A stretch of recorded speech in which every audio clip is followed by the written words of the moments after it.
শহীদ কনকলতার জন্মশতবর্ষ উদযাপন উপলক্ষে আজ শিলচরের সরকারি পেনশনার্স ভবনে ছাত্র সংগঠন AIDSOর কাছাড় জেলা কমিটির পক্ষ থেকে একটি আলোচনা সভার আয়োজন করা হয়। আলোচনা সভার মুখ্য বক্তা ও নির্দিষ্ট বক্তা হিসেবে উপস্থিত ছিলেন সংগঠনের সর্বভারতীয় কমিটির সাধারণ সম্পাদক সৌরভ ঘোষ এবং আসাম রাজ্য কমিটির সম্পাদক হেমন্ত পেগু। সংগঠনের কাছাড় জেলার সভাপতি স্বাগতা ভট্টাচার্য পরিচালিত সভায় শহীদ কনকলতার প্রতিকৃতিতে মাল্যদান করেন সৌরভ ঘোষ, হেমন্ত পেগু, সংগঠনের রাজ্য সভাপতি প্রজ্জ্বল দেব, সহসভাপতি হিল্লোল ভট্টাচার্য, সমাজকর্মী চম্পালাল দাস, দিলীপ নাথ, বাহার চৌধুরী, মহিলা সংগঠন AIMSS এর পক্ষে সম্পাদে, যুব সংগঠন AIDYOর জেলা সম্পাদক বিজিত কুমার সিংহ প্রমুখ। সভার শুরুতে বিদ্রোহী কবি কাজী নজরুল ইসলামের বিদ্রোহী কবিতা আবৃত্তি করেন পাপিয়া শিকদার, দেশাত্মবোধক সঙ্গীত পরিবেশন করেন স্বর্ণালী চন্দ, বিপ্লব ঘোষ, সাবিনা ইয়াসমিন প্রমুখ। মুখ্য বক্তা সৌরভ ঘোষ বলেন, স্বাধীনতা আন্দোলনের সেনানীদের স্বপ্ন ছিল ব্রিটিশ সরকারের শোষণের নাগপাশ থেকে দেশকে মুক্ত করে শোষণহীন দেশ গড়ে তোলা। তাদের চেতনায় আঞ্চলিকতাবাদ, বিচ্ছিন্নতাবাদ, সাম্প্রদায়িকতাবাদের কোনো স্থান ছিল না। কাশ্মীর থেকে কন্যাকুমারী, গুজরাট থেকে আসাম, সর্বত্র ব্রিটিশদের বিরুদ্ধে লড়াইয়ের যে ইতিহাস সেদিন রচিত হয়েছিল, তাদের মধ্যে কনকলতার আত্মবলিদান ছিল উল্লেখযোগ্য। মাত্র 17 বছর 8 মাস বয়সে গভীর দেশপ্রেমে উদ্বুদ্ধ হয়ে গভীর প্রত্যয় নিয়ে ভারত ছাড়ো আন্দোলনে সামিল হয়ে 1942 সনে গহপুর থানায় স্বাধীনতার পতাকা উত্তোলন করতে গিয়ে ইংরেজ পুলিশের গুলিতে 1942 সালের 20 সেপ্টেম্বর শহীদ হয়েছিলেন। হেমন্ত পেগু তার বক্তব্যে বলেন, বীরাঙ্গনা কনকলতার জন্মশতবর্ষ উদযাপন শুধুমাত্র আনুষ্ঠানিকতা নয়, বীরাঙ্গনা কনকলতা সহ স্বাধীনতা সংগ্রামীরা দেশকে পরাধীনতার শৃঙ্খল থেকে মুক্ত করার জন্য আসাম ও সারা ভারতবর্ষে ঐক্যবদ্ধ মুক্তি সংগ্রাম গড়ে তুলেছিলেন। শিলচর থেকে Dipjoy Chakraborty report, voice NE24 channel থেকে বর্ণালী মিশ্র। ক্ষুদিরাম ফাঁসির দড়িতে প্রাণ দিয়েছিলেন কেন?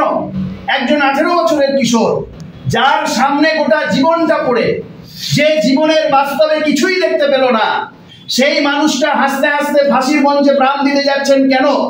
একটা বিরাট বড় স্বপ্ন নিয়ে, যেই মৃত্যুর মধ্য দিয়ে দেশ যাতে জাগে, এবং সেই স্বপ্ন কিন্তু ব্যর্থ হয়নি। ক্ষুদিরাম সেদিন প্রাণ দিয়েছিলেন বলে ক্ষুদিরামের ওই সংগ্রামের রাস্তা দিয়ে একের পর এক বিপ্লবী সেদিন লড়াইয়ের ময়দানে এসছে। নেতাজি সুভাষচন্দ্র বসুর জীবনের ইতিহাস যদি দেখি, নেতাজি সুভাষচন্দ্র বসুকে জীবনে সবচাইতে বেশি অনুপ্রাণিত করেছিলেন কে? বিপ্লবী ক্ষুদিরাম। যখন তিনি স্কুলের ছাত্র, ক্ষুদিরামের শহীদ দিবস প্রথম ভারতবর্ষের মাটিতে উদযাপন করছেন নেতাজি সুভাষচন্দ্র বসু। তার যিনি শিক্ষক বেণীমাধব দাস তাকে সেদিন উৎসাহিত করেছিলেন। এই উৎসাহিত করার অপরাধে বেণীমাধব দাসকে সেদিন ইংরেজ সরকার সেই স্কুল থেকে বদলি করে দিয়েছিল। এই স্বপ্ন নিয়ে সেদিন ক্ষুদিরাম মরেছেন, দেশকে জাগানোর স্বপ্ন নিয়ে। ওই পাঞ্জাবে মরেছেন কর্তার সিং সারাভা, দেশকে জাগানোর স্বপ্ন নিয়ে। আমরা বাঘা যতীনের কাহিনী জানি, আমরা মাস্টারদা সূর্য সেনের কাহিনী জানি। সমস্ত স্বাধীনতা সংগ্রামকে জাগিয়ে দিয়ে গিয়েছিলেন এই প্রাণদানগুলোর মধ্য দিয়ে। তার পরবর্তীকালে সংগঠিত হবার একটা পর্ব শুরু হয়, নানান সংগঠন গড়ে ওঠে, অনুশীলন সমিতি, যুগান্তর দল, পাঞ্জাবের গদর পার্টি, উত্তর ভারতকে কেন্দ্র করে হিন্দুস্তান রিপাবলিকান অ্যাসোসিয়েশন, যেটা পরবর্তীকালে হিন্দুস্তান সোশ্যালিস্ট রিপাবলিকান অ্যাসোসিয়েশন হিসেবে গড়ে ওঠে। তাহলে এই 200 বছরের যে ইংরেজ অত্যাচার, 200 বছরের যে সাম্রাজ্যবাদী শাসন, তার বিরুদ্ধে লড়াইটা একদিনে শুরু হয়নি। তার বিরুদ্ধে লড়াইটা খুব সহজ ছিল না। তার বিরুদ্ধে খুব সহজেই লড়াই করে যে ইংরেজকে এদেশ থেকে তাড়িয়ে দেওয়া গেছে ইতিহাসটা সেটা নয়।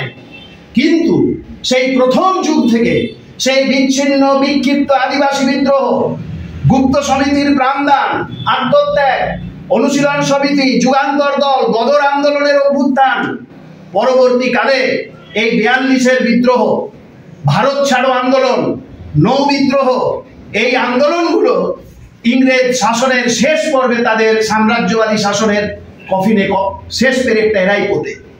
এই 42-এর ভারত ছাড়ো আন্দোলনের প্রেক্ষাপট কি?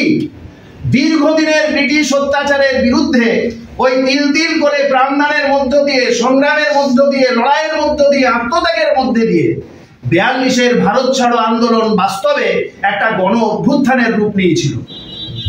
ভারতের কোন অংশের মানুষ এই আন্দোলনের বাইরে সেদিন ছিল না।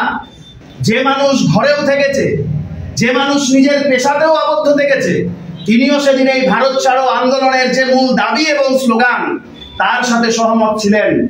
এই প্রেক্ষাপটে কনকলতাদের অভ্যুত্থান, এই প্রেক্ষাপটে বিনোদ কিনারিওয়ালারা গড়ে উঠেছিল। দেশাত্মবোধের এই স্রোতের মধ্যে তাদের জন্ম। এই সংগ্রামের বাতাবরণে সমাজের মধ্যে আজকে যে চরিত্রের সংকট, যে নৈতিকতার সংকট আমরা দেখতে পাচ্ছি, এই আন্দোলন সেদিন নতুন নতুন চরিত্র গড়ে তুলে দিয়ে গেছে, সংস্কৃতির একটা মান তুলে দিয়ে গেছে। তাহলে আজকে যদি সমাজে চরিত্রের সংকটকে দূর করতে হয়, তাহলে সমাজের ওই সময়ের যে সংস্কৃতি, ওই সমাজের যে সংগ্রামের সংস্কৃতি, লড়াইয়ের সংস্কৃতি, ন্যায় এবং সত্য প্রতিষ্ঠার যে সংস্কৃতি, সেটার থেকে আমাদের শিক্ষা নিতে হবে। যে সংকট দূর করবার উপায় একটাই, যুগোপযোগী আদর্শকে ভিত্তি করে সমাজকে সামনের দিকে এগিয়ে নিয়ে যাওয়ার জন্য যে সংগ্রাম, সেই সংগ্রামে সামিল হতে হয়। সেই কারণেই 17 বছরের একজন সাধারণ বালিকা, সাধারণ একজন কিশোরী অসামান্য নেত্রী হয়ে ওঠে, অসামান্য বিদ্রোহী হয়ে ওঠে। ইতিহাস যাকে ভুলতে পারে না।